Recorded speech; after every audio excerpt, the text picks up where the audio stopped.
Hi, I'm Christy Byrne Yates, and this is my friend Stephanie Alston, who is the owner of Santosha Yoga Collective in Loomis, California.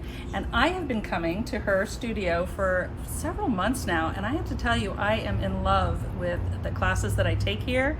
I asked her to help me to explain some of the things we can do as caregivers to release some stress that are simple, easy, and right at our hands. So we're going to talk about hands for sure.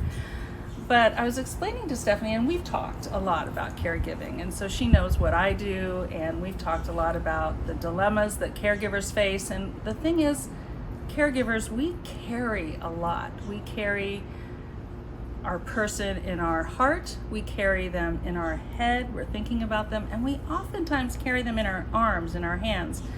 So how do we let go of that stress all the time? And yoga, it has so many wonderful things. So I asked Stephanie to kind of teach us about breath work and about some mudras, which she'll explain what mudras are. But Stephanie, tell us about the beauty of breath work and yoga. Yeah, thank you. So breath work is really an important part of the yoga practice as we're bringing our body, our mind, and our soul all into one. And so it's really a unification process, the way that we turn inward and can tune in with what's going on. The breath is a great indicator of how we're doing. And so when you find stress in the body and you find that you're breathing shallow or maybe even holding your breath, coming back to some of these breath practices can really help you reset. And that's how I like to look at it, is it's just a practice of resetting your nervous system and getting back into the pace of your day.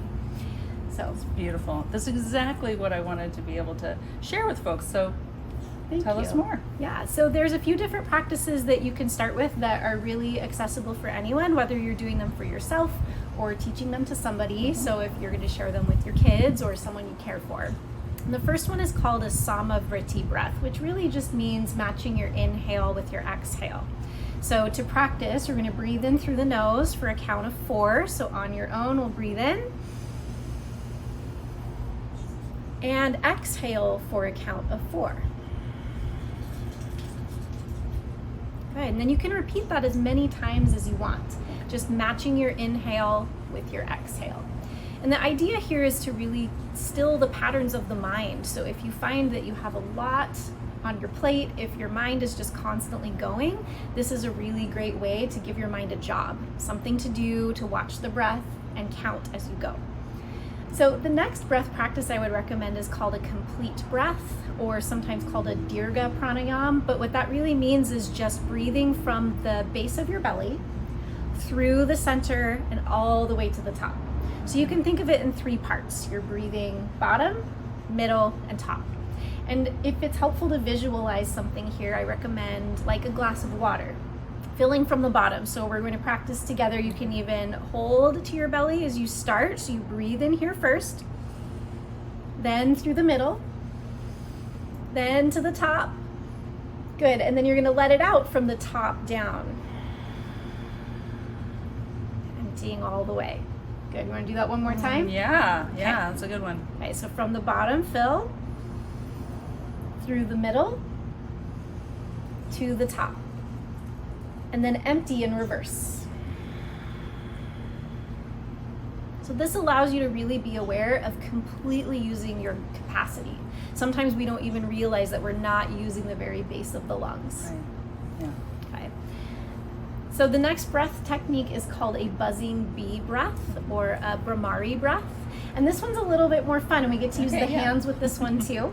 So this breath is done by gently plugging the ears using the thumbs, and you're just gonna use the little ear flaps. You don't actually have to stick your thumbs in your ears, but we're just gonna hold so that you cut out any other sound that's around you. And then with the rest of your fingers, you can cover your eyes if that feels comfortable, or just bring them into a gentle fist so that your thumbs are free. What we're gonna do is breathe in through the nose, and then as you breathe out, you make a humming sound like a bee that's buzzing. So it literally is like what it sounds like to do a buzzing bee breath. So we're gonna do an inhale, and then on the exhale, make that humming sound, and you can close your eyes if that feels more comfortable. Okay, so inhale and buzz.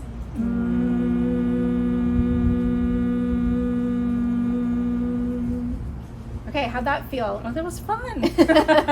There's a lot of vibration, so it's really fun. Yeah. Yeah, so it really helps you get out of your head. Like if you're stuck in that thinking brain, this kind of exercise, it really creates a container. There's not much else room for other kinds of thought because you're totally focused on that sensation of vibration. That's excellent. Thank you. Those are great. So those are great breath techniques. And the thing about breath is it's always with us. We are always breathing. We don't even have to think about it. It's just happening. But there are some other things that we might want to know that are a little bit more, and so these were strategic things, so I love that. But then I asked you too, when we talked about, Stephanie, can you show them some mudras? Can we learn some things that help us release some of the energy and tension in our hands, because we carry so many people in so many ways. So if you could tell us, first of all, what a mudra is, and then maybe a couple that you think are really, really good for this. Yeah, absolutely. Yeah. So mudra is yoga for the hands.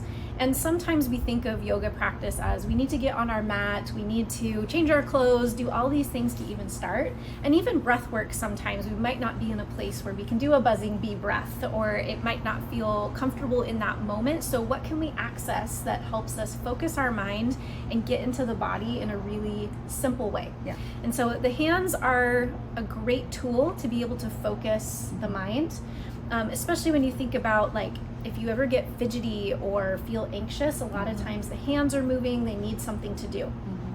And so one of the most simple mudras that you can do, or gestures with the hands, is to bring the thumb and the index finger together. And this is probably one of the most typical meditation postures you've seen. You bring the rest of your fingers together and then let your hands rest on your knees, or you can hold them on the armrest of a chair, so wherever feels comfortable. And this is called a chin mudra, so this is really just one of the most initial postures in the hands to be able to come into. Most people can bring their finger, index finger and thumb together, and what it really represents is yourself as an individual with the rest of the universal consciousness. So really that idea of, like, how do I bring myself back into the present moment when I might have gone way into forward thought and worry, or way into backward thought and regret. And so this really just brings us right here, right into the present. That's awesome. I always think of this as sort of the yoga hand pose. You see those yogis on the mountain with their hands like Yeah, this, exactly. right? It's one of those really familiar ones. Yeah. And the great thing is you can do this underneath a desk, right? You can have your hands in your lap.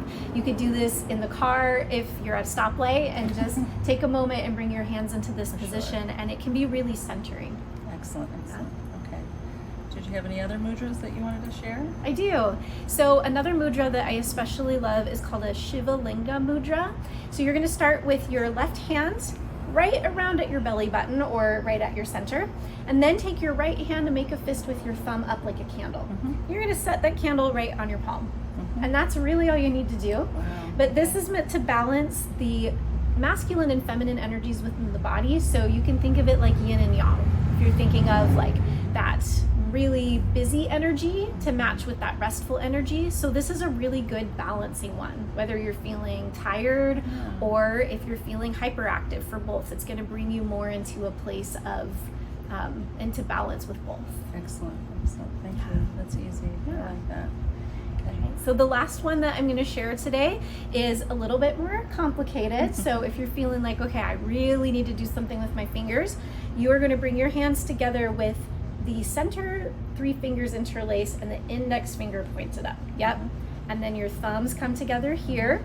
You're going to point your thumbs towards the sky with your index fingers down.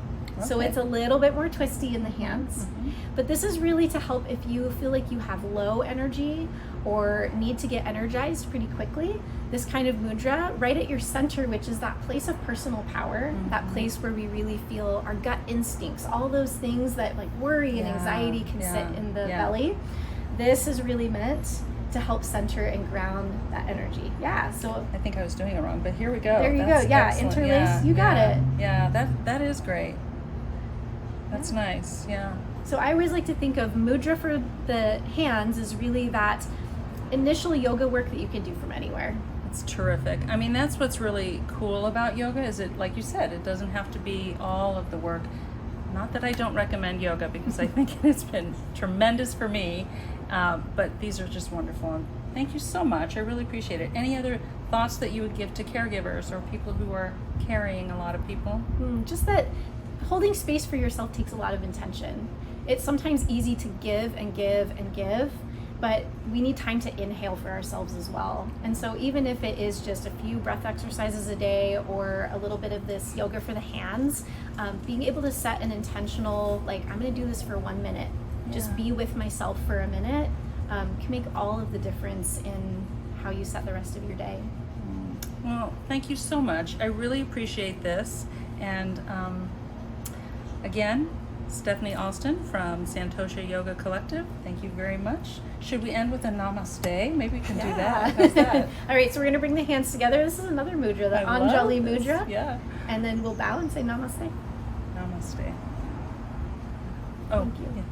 Thank you very much.